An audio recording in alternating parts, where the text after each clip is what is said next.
Welcome to HFY Vanguard, where humans rewrite the stars. Tonight's story begins with a very awkward misunderstanding.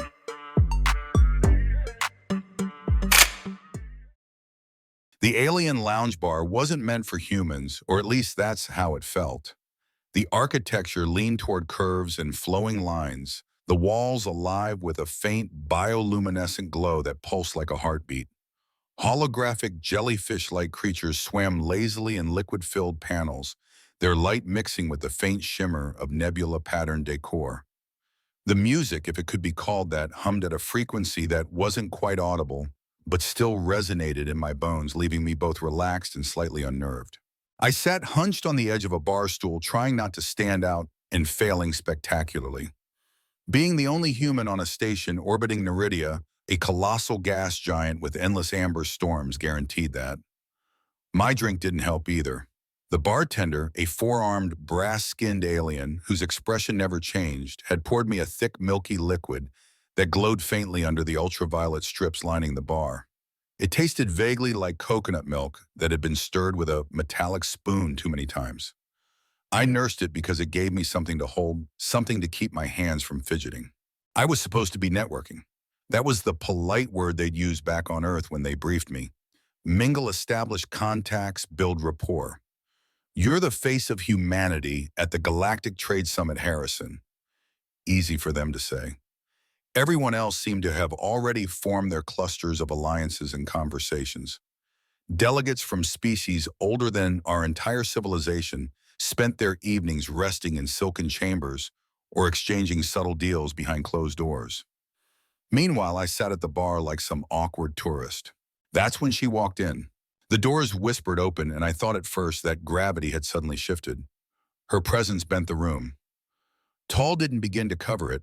She was 8 feet of fluid grace, moving as though the air itself parted eagerly for her. Her skin shimmered a vibrant azure patterned with lighter streaks that shifted faintly when she moved like living constellations on her body. Silver hair cascaded down her back, catching the ambient light and refracting it in hypnotic glimmers. Every step was deliberate, every motion carrying the balance of a dancer and the confidence of a predator. I froze with my glass halfway to my mouth. The station's hum seemed to quiet, or maybe my pulse just grew too loud. Even the bartender paused briefly, one pair of arms crossing, while the other continued polishing a glass. The alien woman's eyes scanned the lounge, glowing a luminous shade of blue until they locked on mine. Her lips curved into a smile that was too perfect.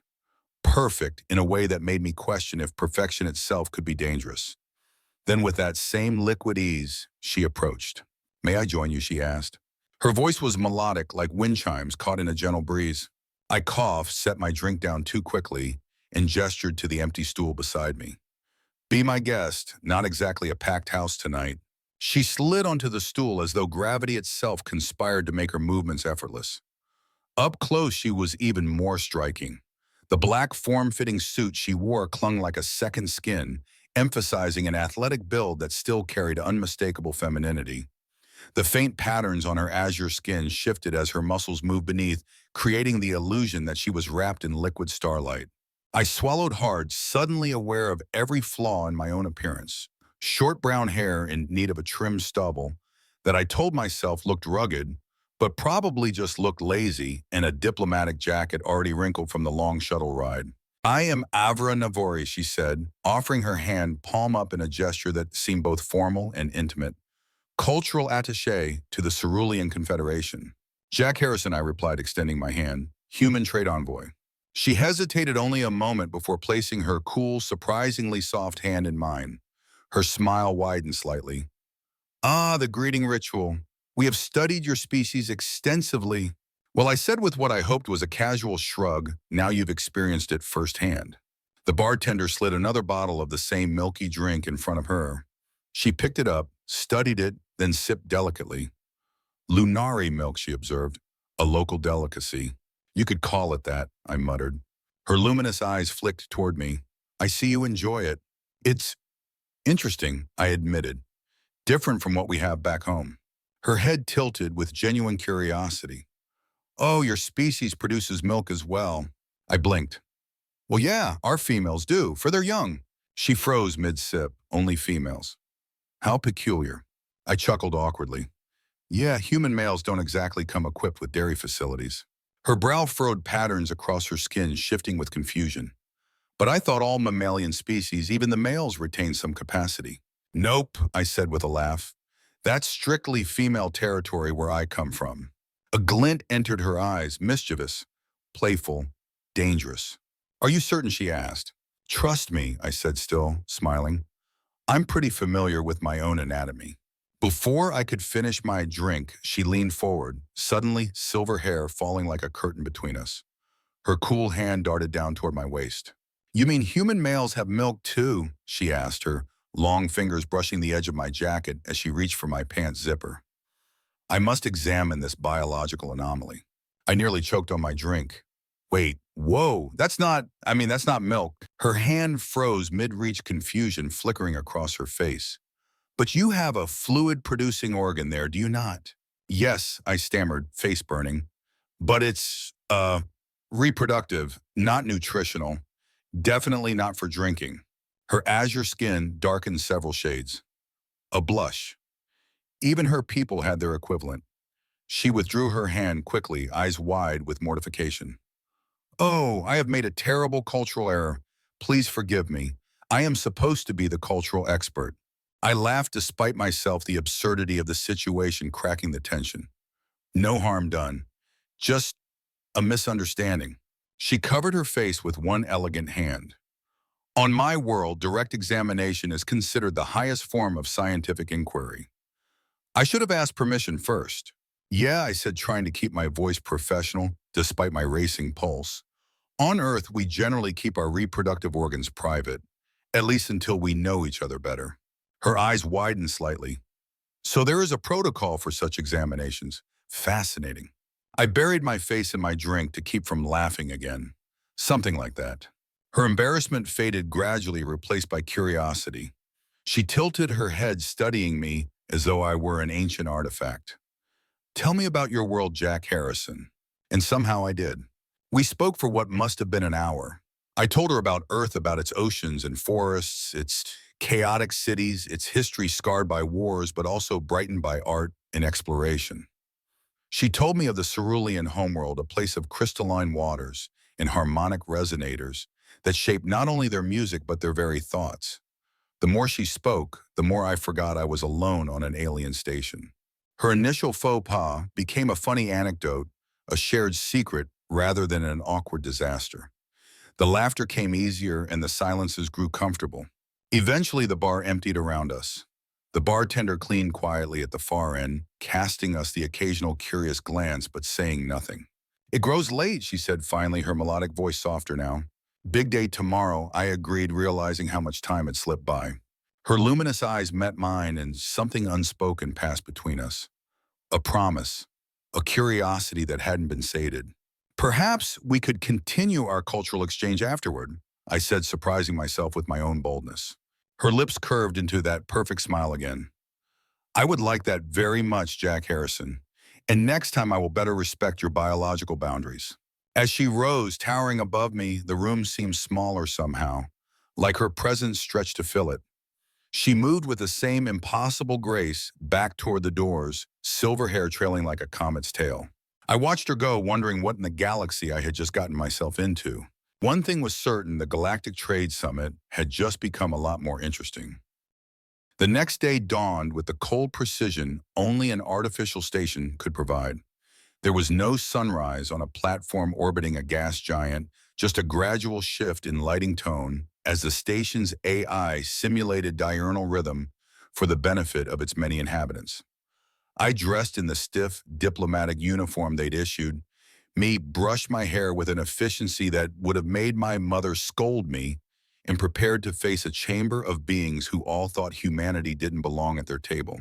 But my thoughts weren't on diplomacy, not entirely.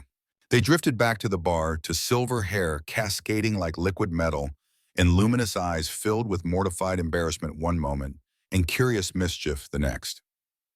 I told myself it was foolish, dangerous even, A human envoy wasn't supposed to fraternize with alien delegates, not in ways that could be interpreted as personal, let alone intimate.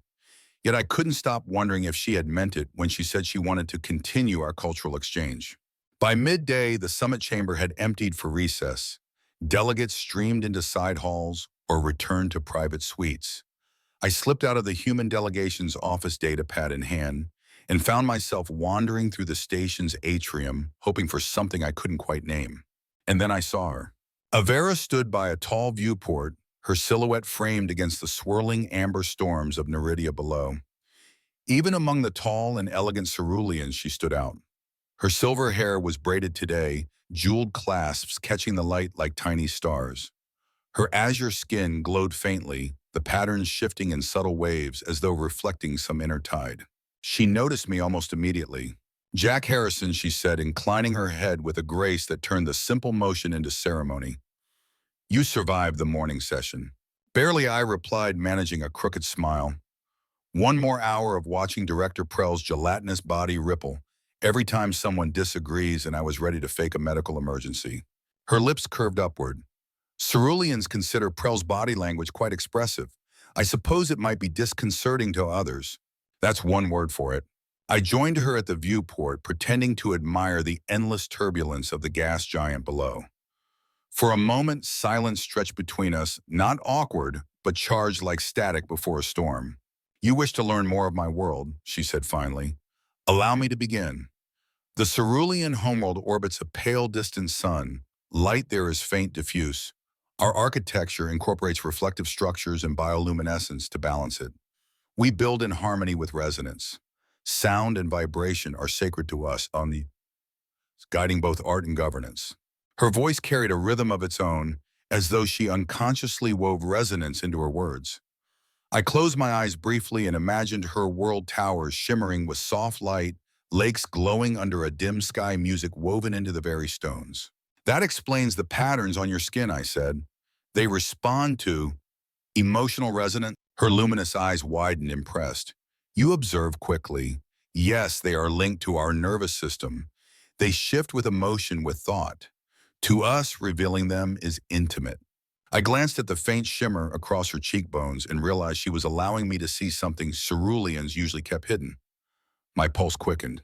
"Earth is less subtle," I admitted. "We shout, we laugh too loudly. Our cities never sleep.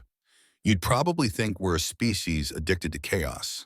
"Perhaps," she said softly, "but there is beauty in chaos. You burn brightly. It fascinates me." Her words sent a strange warmth through me, as though her voice alone could alter my blood chemistry. I shifted, suddenly aware of the diplomatic badge on my chest, the invisible weight of every rule I was supposed to uphold. "I should probably be careful," I said. "If anyone sees us together too much, they'll start whispering about inappropriate fraternization." Her lips curved again. "On my world, whispers mean interest, and interest is never inappropriate." I laughed, shaking my head. "On mine, whispers mean scandal. And scandal gets you recalled before you've unpacked your bags." She studied me a long moment. "Perhaps your people fear intimacy too much." Before I could respond, she reached out.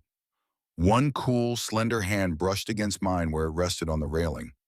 The contact was light, tentative, but it sent a spark through me so sharp I almost flinched.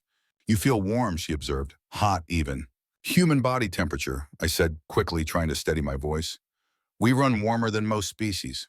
Her eyes gleamed. "I find it pleasant." For several seconds, neither of us moved. The hum of the station, the distant rumble of atmospheric processors, the muted voices of passing delegates, all of it faded into background noise. It was just her hand brushing mine, the patterns on her skin glowing faintly brighter, and the dizzying awareness that this was more than curiosity. I cleared my throat, forcing myself back into diplomacy mode. "So, how do ceruleans court one another?" Her smile turned sly. "With patience. We study resonance, harmonize our patterns, allow trust to grow. It may take months, years." Years, I nearly choked. "Humans don't exactly wait that long." "Ah," she said, tilting her head, "so your people rush intimacy." "You could say that." She leaned closer, her silver hair brushing my sleeve. "Then perhaps I should accelerate my research." The words weren't loud, but they might as well have been shouted. My chest tightened, and I tried to summon every ounce of professionalism left in me. Careful, I said, you'll give me the wrong idea. Her patterns shimmered brighter, betraying her emotions. Or the right one. We stood like that until a group of insectoid delegates clattered past their mandibles, clicking in rapid-fire conversation. The spell broke and Avera drew back with dignified grace. Tomorrow will test us, she said, her voice shifting back to formal tones. Your people and mine will contest the Proxima system. It will not be an easy discussion. I nodded grimly. I know. Her eyes softened, the glow dimming to a gentle pulse. Then let us end today not in tension but in understanding. Tell me one more thing of Earth. So I did. I told her of the ocean at dawn, waves crashing against rocky cliffs, salt spray on the wind. She listened intently as though memorizing every word. When we finally parted, it was with no promises, no physical contact, only a look that lingered longer than it should have. But that look was enough to tell me the bar encounter hadn't been an accident. It was the beginning of something neither of us understood yet, but both of us wanted. And as I returned to my quarters, the image of her luminous eyes followed me into restless sleep. The Grand Assembly Hall was designed to intimidate. Even before it filled with representatives from 100 different species, the sheer scale was enough to make any human feel like a child at an adult's table. The vaulted chamber stretched higher than any cathedral on Earth, its walls lined with shifting, holographic banners that displayed the sigils of each attending power. The central dais was circular, with tiered seating rising around it like an arena. Above translucent platforms floated reserved for species who disdain ground-based gathering. The air vibrated with overlapping voices, a chorus of tongues that no translation implant could fully tame. I straightened my uniform jacket, trying not to fidget with the stiff collar. Earth's delegation occupied a single station, one chair, one flag. Some species had entire entourages, 5 or 6 representatives with aides and advisors. Ours was just me, backed remotely by the voices of ambassadors and admirals, whispering in my earpiece from light years away. The message was clear: humanity was new here, tolerated, but not respected. My eyes wandered across the chamber until they found her. Avera sat with the cerulean delegation, silver hair intricately braided and adorned with what looked like tiny crystalline orbs that pulsed with faint light. Even in such a formal setting, she stood out. Her azure skin seemed to glow beneath the chamber lights, and though she sat with perfect posture, her gaze flicked toward me. When our eyes met, she gave the barest curve of a smile, subtle enough that no one else would notice. It sent warmth through me, but I forced my focus back to the screen in front of me. Remember your briefing? And Ambassador Thornton's voice rumbled in my ear.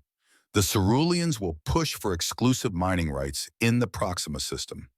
You cannot allow that. We need those resources for recovery after the cycle attacks. I nodded faintly, signaling acknowledgement without speaking. This wasn't just about profit, it was about survival. Humanity's industrial capacity had been gutted by the cycle of war. Without access to Proxima's mineral-rich asteroids, Earth's recovery would stall. The council chairman, a gelatinous being named Director Prell, quivered his translucent mass into the center of the chamber. His voice echoed without the need for amplification. We begin with the disputed claims in the Proxima system. The Cerulean Confederation and Earth have submitted competing proposals. The floor recognizes Chief Negotiator Nicolin of the Confederation. From the Cerulean delegation, a tall, stern figure rose. His skin was a darker shade of blue. His patterns, rigid, geometric lines that seemed to radiate authority. His presence was commanding, his tone colder than the void. I am Chief Negotiator Nicolin, he said.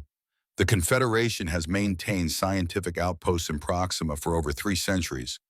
Our claim rests on historical precedent and existing infrastructure. Murmurs rippled through the chamber. To the older species, centuries were nothing. To humanity, barely 2 decades in galactic politics, centuries felt like eternity. I knew this would be their angle, establishing themselves as the rightful heirs by sheer weight of history. Director Prell rippled again. The human delegation may respond. I rose, feeling the weight of 100 alien eyes. My knees wanted to tremble, but I forced them still. Jack Harrison, representing Earth, I began. While we respect the Cerulean presence in Proxima, historical observation does not constitute territorial rights. Earth proposes a joint development initiative that would benefit both our peoples and prevent unnecessary conflict over resources. Nicolin's gaze sharpened like a blade. The human proposal is unacceptable. They are newcomers who have yet to prove their trustworthiness in galactic affairs. I clenched my jaw. May I remind the chief negotiator that Earth has adhered to every treaty we've signed since joining the interstellar community. Nicolin's voice grew sharper. Adhered, perhaps. But your species has also demonstrated a disturbing capacity for violence. The Cycla incident alone reveals your true nature. The chamber fell into a tense silence. The Cycla War was still a raw wound. Yes, humanity had fought back with unprecedented ferocity, driving the insectoid invaders to near extinction after they devastated Earth's cities. To some it was survival, to others it was barbarism. We defended our homeworld against unprovoked aggression, I said, keeping my tone level, just as any species here would have done. Murmurs rose again, some supportive, others doubtful. I felt sweat bead at the back of my neck. The air itself seemed charged, ready to ignite. Then to my shock, another voice cut through. If I may, Director Prell. It was Avera. She rose gracefully, towering above her peers, her silver hair shimmering under the chamber's light. Nicolin shot her a warning glance, but she ignored it. As cultural attaché, I believe context matters, she said clearly. Humans responded to the Cycla according to their cultural values of self-preservation and protection of their young. While their methods may seem harsh by cerulean standards, one must account for their relative youth as a species. For them, survival itself is paramount. Her words rippled through the assembly like a thrown stone across water. I stared at her stunned. She was defending humanity publicly against her own delegation. Nicolin's expression darkened. The cultural attaché oversteps her role, he said coldly. This is a matter of resources, not anthropology. Resources are meaningless without understanding, she countered calmly. And understanding begins with culture. The tension was thick enough to choke on. I caught the flicker of disapproval from other ceruleans in her row. She was risking her position for me, for humanity. The debate raged for hours, growing more heated with each exchange. Every argument felt like walking a razor's edge. I held my ground, pushing for cooperation while deflecting accusations of human aggression. Nicolin pressed relentlessly, his words sharpened to undermine Earth's legitimacy. Through it all, Avera remained a quiet force, her gaze steady, her earlier defense echoing in my mind like a lifeline. When Director Prell finally quivered with a signal for recess, I nearly collapsed back into my seat with relief. The session adjourned, delegates rising in clusters to spill into side corridors. The air buzzed with chatter deals, whispered alliances, recalculated. I made my way out, head down, until a familiar figure intercepted me in a quieter hall. That was intense, I said softly. Avera's luminous eyes studied me, her voice low. Nicolin is not pleased with me. I have been instructed to avoid further contact with you. My heart sank because you spoke up, because he suspects I may be compromised by my interest in your species. I searched her face, and is he right? Something flickered in her gaze, something beyond professional curiosity. She stepped closer, her hand brushing against mine in the empty corridor.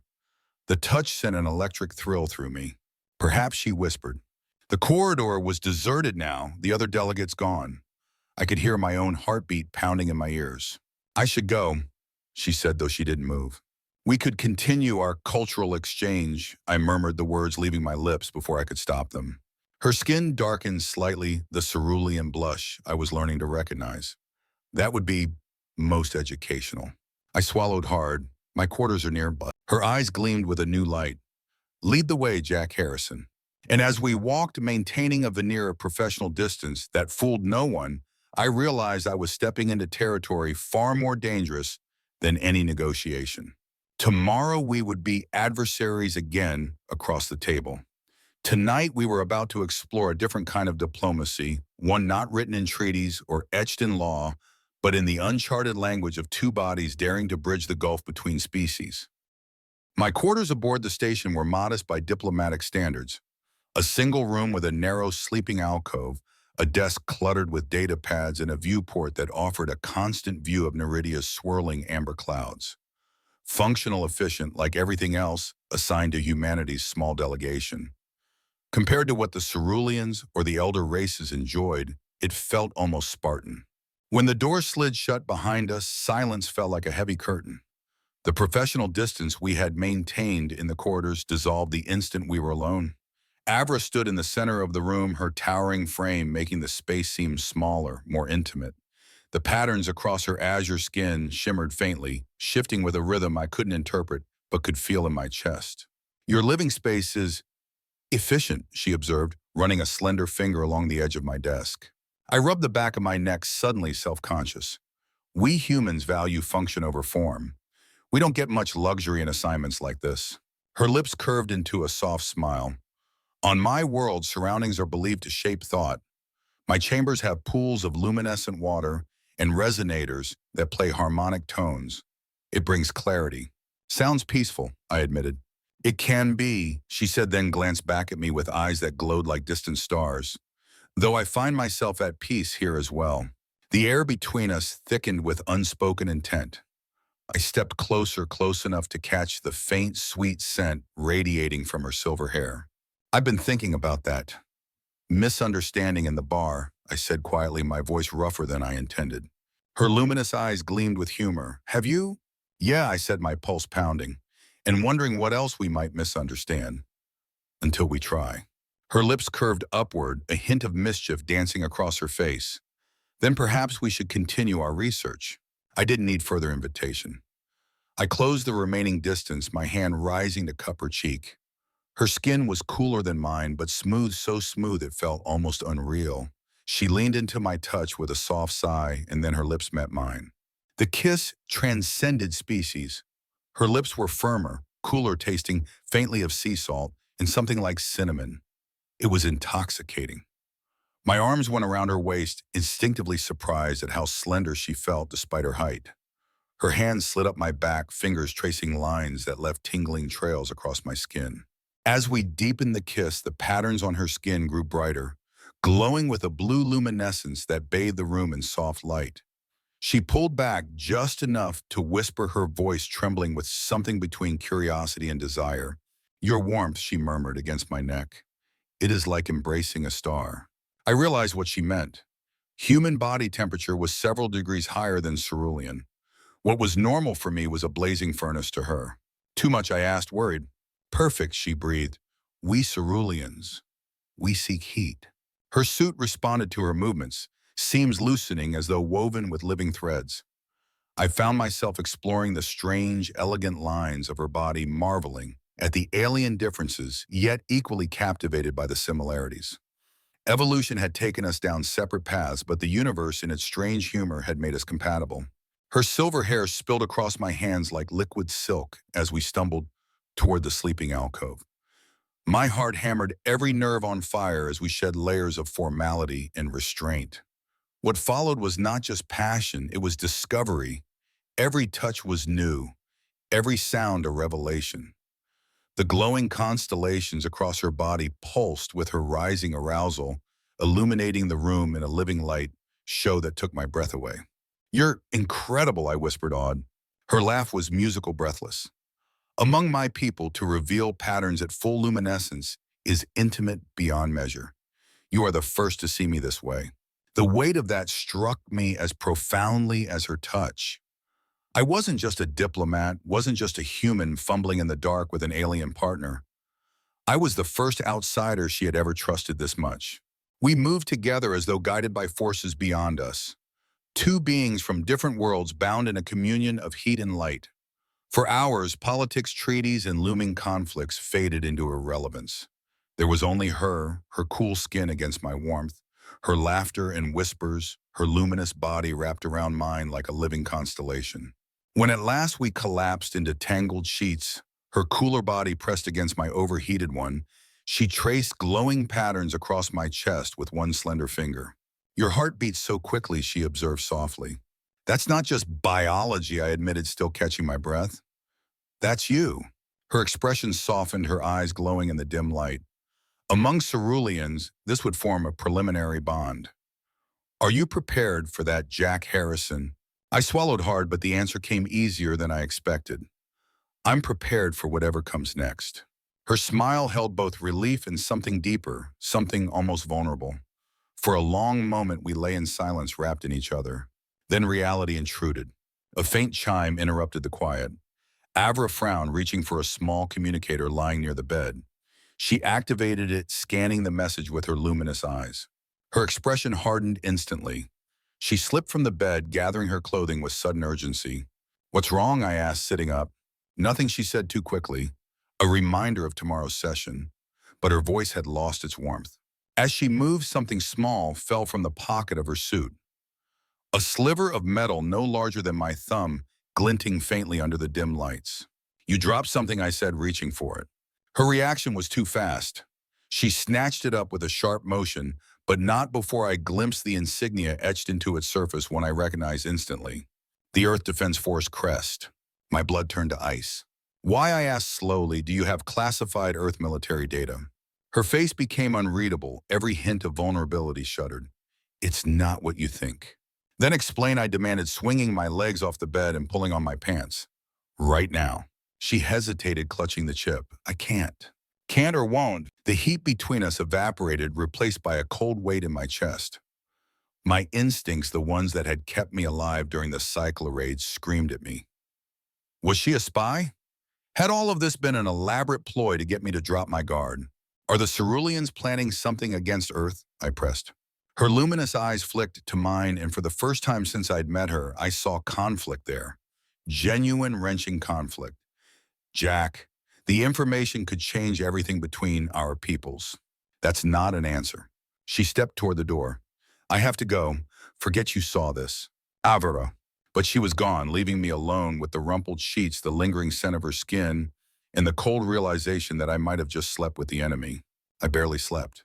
Every time I closed my eyes, I saw her face, felt her hands, remembered the way her patterns had glowed under my touch. But overlaying it all was the image of that chip etched with Earth's insignia. The conflict inside me was unbearable, between desire and duty, between trust and suspicion.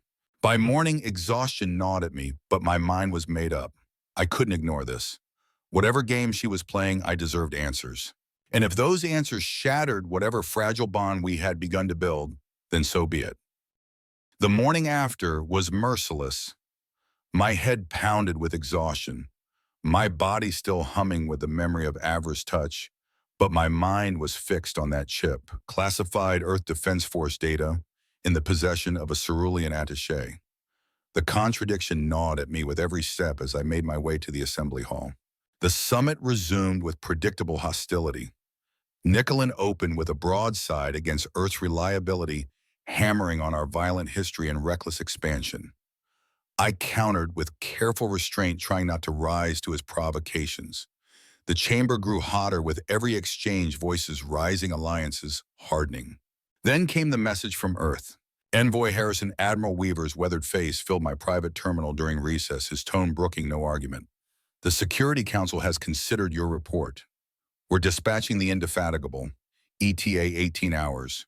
Captain Rivera will conduct a diplomatic visit accompanied by a demonstration of our latest defensive capabilities." I swallowed hard. "Sir, with respect, sending a warship to a tense summit could show weakness if we don't," he interrupted. His eyes burned with the steel of a man who'd survived too many wars. "The Ceruleans respect strength. We'll show them ours. You wanted resources from Proxima. This is how we secure them." The transmission ended, leaving me staring at my reflection in the blank screen. "Strength," Weaver said. But strength without restraint could look like provocation. When the session reconvened, the announcement came across the station AI. "Approaching vessel detected. Earth Defense Force battlecruiser Indefatigable requesting docking clearance." Gas rippled through the chamber. Delegates craned to see the holographic projection, a kilometer-long leviathan of gunmetal steel, sliding out of hyperspace, its hull gleaming under the station lights. Its very silhouette screamed power, dozens of heavy turrets, banks of missile ports, hangar bays yawning like the maws of predators. I should have felt pride, and I did just for a moment. Then the atmosphere shifted. From the Cerulean delegation, Nicolin rose with the deliberate weight of a man who'd been waiting for this. "Director Prell," he said coldly, Cerulean military vessels, Sentinel and Vigilant, are now taking defensive positions. We will not remain vulnerable while humans parade their weapons at a peace conference. The hologram shifted again now, showing two cerulean warships gliding into view, sleek crystalline hulls glowing with cold blue light. They angled toward the indefatigable weapon signatures unmistakably hot.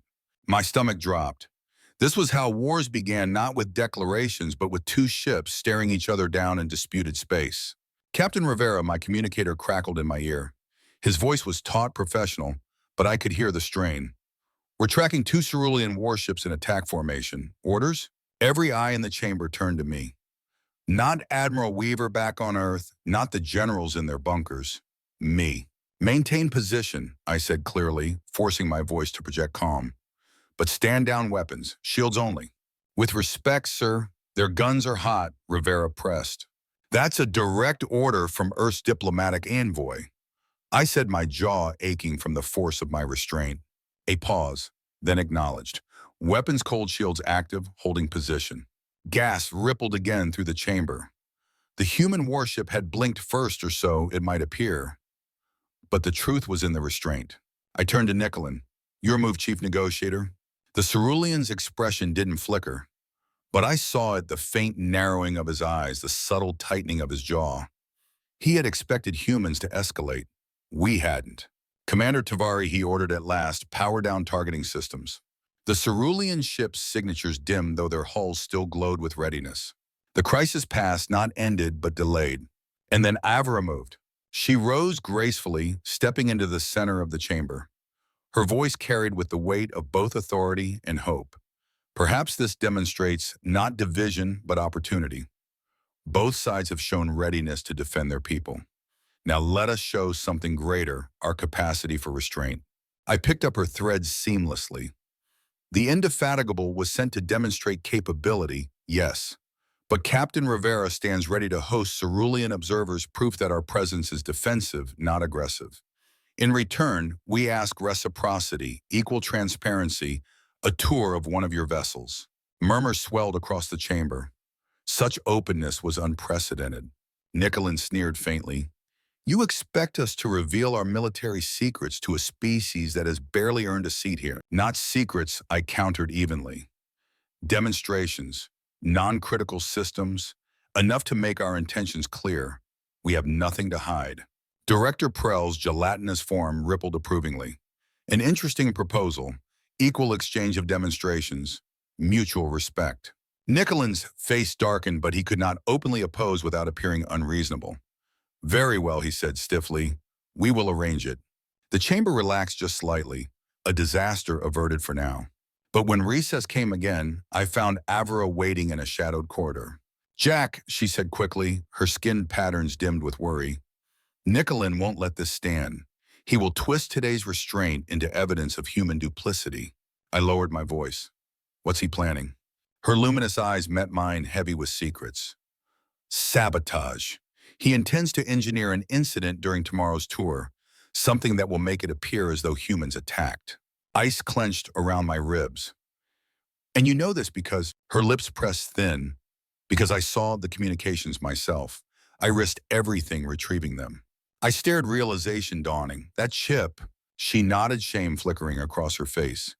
It holds proof of Nicolin's plans. If I expose it, I brand myself a traitor. If I stay silent, war may come. The enormity of it pressed between us. She had stolen Earth's data to protect us, but in doing so, she had condemned herself. Then we find another way, I said. Her eyes shimmered, vulnerable. There is one possibility. Cerulean law grants protection through a bonding claim. If we were joined, Nicolin could not move against me without defying the council. My breath caught. You mean engaged, married? She lowered her gaze, skin darkening with a blush. Politically only. But it would shield me and buy time. For a moment, the absurdity nearly made me laugh. A few days ago, we'd been strangers fumbling over milk. Now she was suggesting we tie our fates together in a ceremony that could alter the balance of two civilizations. But as I looked at her, at the courage it took to admit it, at the quiet desperation in her eyes, I realized there was no absurdity at all. Then we do it, I said. whatever it takes to stop him. Her luminous eyes widened patterns across her skin, brightening in a rush of emotion. Her hand found mine cool and slender, and she whispered, "Together then." In that single word, I felt the weight of a choice that would ripple far beyond us. Tomorrow, the galaxy would witness not just warships circling each other, but something stranger, riskier, and maybe, just maybe, more powerful. A human and a cerulean bound not by treaties, but by a bond that might reshape the future of two species. The central atrium of the station had been used for countless ceremonies over the years, but never for anything like this. Word of the upcoming event spread like plasma fire through the summit delegates. What was meant to be a quiet strategic maneuver had become the spectacle of the century, the first cross-species bonding ever attempted between a cerulean and a human. I stood at the center of the atrium, my palms sweating inside the stiff diplomatic uniform Captain Rivera had practically shoved into my hands. "If you're going to get alien married, kid," he'd said with a crooked grin, "you might as well look the part." The man himself stood at my side, now grizzled face betraying more amusement than ceremony warranted. "Nervous?" he asked under his breath. "Terrified," I admitted. "Good. Means you understand what's at stake." Delegates filled the tiers surrounding us, their voices a susurration of curiosity, disapproval, and intrigue. Above banners shimmered with the emblems of dozens of species. Even Director Prell's gelatinous form rippled with excitement, his translucent body quivering in rhythmic pulses. Then the music began, a low harmonic resonance that seemed to vibrate through the bones of the station itself. All heads turned toward the entrance. And Avera appeared. She was luminous, literally. Her ceremonial garment flowed like liquid starlight, woven from material that caught her skin's natural glow and magnified it tenfold. The patterns across her azure body pulsed in radiant harmony, shimmering like constellations brought to life. Her silver hair had been adorned with delicate lights, tiny stars woven into each braid. Around her neck hung a pendant of crystal containing a small vial of shimmering liquid. I forgot to breathe. Even Rivera muttered, "Well, hell," under his breath. Behind Avera came three elder ceruleans, their skin marked with elaborate patterns of authority. They radiated gravitas, each step echoing with centuries of tradition. Nicolin followed at a distance, his expression thunderous. He had lost control of the narrative, and he knew it. Avera approached with unshakable grace. When she stopped before me, she extended her hands, palms up, a gesture I learned was one of vulnerability among her people. Slowly, reverently, I placed my hands in hers. Her cool touch steadied me. "Are you certain?" she whispered, luminous eyes searching mine. "Once begun, this bond cannot be undone." I've never been more certain of anything, I said, surprising myself with how true it felt. The eldest of the Cerulean Council stepped forward. His voice was deep, resonant, carrying easily across the chamber.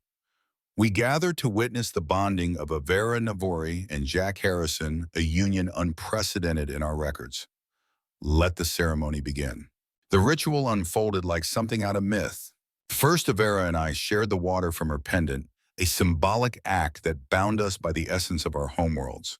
The liquid tasted faintly metallic, but also sweet, carrying with it the weight of tradition.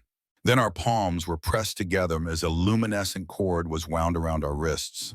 The material pulsed faintly with energy, tightening as if alive. I felt a tingling sensation spread from our joined hands through my entire body. "The resonance will decide," the elder intoned. At first, nothing happened. Then a glow erupted where our skin met. Blue and gold intertwined, weaving together in pulsing waves that spread up our arms and across our bodies. Gasps filled the chamber. Even Avera's eyes widened in shock. "What does that mean?" I whispered. Her voice trembled. "It means the bond is genuine. Our bioelectric fields are compatible. That is extraordinarily rare. Even among ceruleans." The elder raised our bound hands high.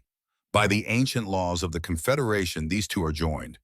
Their union shall be respected by all ceruleans." The chamber erupted in noise, shouts, murmurs, applause. Some cheered, others whispered furiously. But one voice cut through it all. "This is a mockery." Nicolin surged forward, his dark patterns blazing with anger. "A human cannot claim such a bond. It is a trick, a deception." The elder turned on him with surprising force. Would you challenge the resonance itself, chief negotiator? Would you defy the most sacred law of our people? Nicolin faltered, but only for a moment. His face twisted with fury. I maintain my objection. Tomorrow's tour of the human vessel is unsafe. I demand it be canceled. I stepped forward, still bound to Avera, and let my voice carry. On the contrary, we propose the tour be expanded. Let council members and Director Prell attend as well. The more witnesses, the less room for deception. The elder considered, then nodded. A wise suggestion. Nicolin's face confirmed it. We had cornered him. His plan for a staged incident aboard the Indefatigable would be impossible under such scrutiny. The ceremony ended with a final blessing. As the cord dissolved into light, Avra's hand lingered in mine, her patterns glowing brighter than I'd ever seen. And then Rivera stepped forward of all people. On behalf of Earth, he said gruffly, producing two simple metal bands from his pocket, I'd like to offer a human tradition as well. The crowd leaned forward, curious. These symbolize endless commitment, Rivera explained. It seemed fitting. I blinked at him. You just carry rings around, he smirked. Improvised from indefatigable components. Don't ask which ones. The atrium erupted in laughter, breaking the tension. When Avera and I slid the bands onto each other's fingers, applause thundered not just from humans, but from many other delegates as well. Even Director Prell rippled in what I suspected was approval. For a moment, impossibility had become reality. That night, in the privacy of my quarters, the glow of her patterns was brighter than ever. The bond had changed something fundamental. I could almost feel her emotions, sense the rhythm of her thoughts in tandem with mine. It was disorienting and exhilarating. She traced glowing lines across my chest with one cool finger.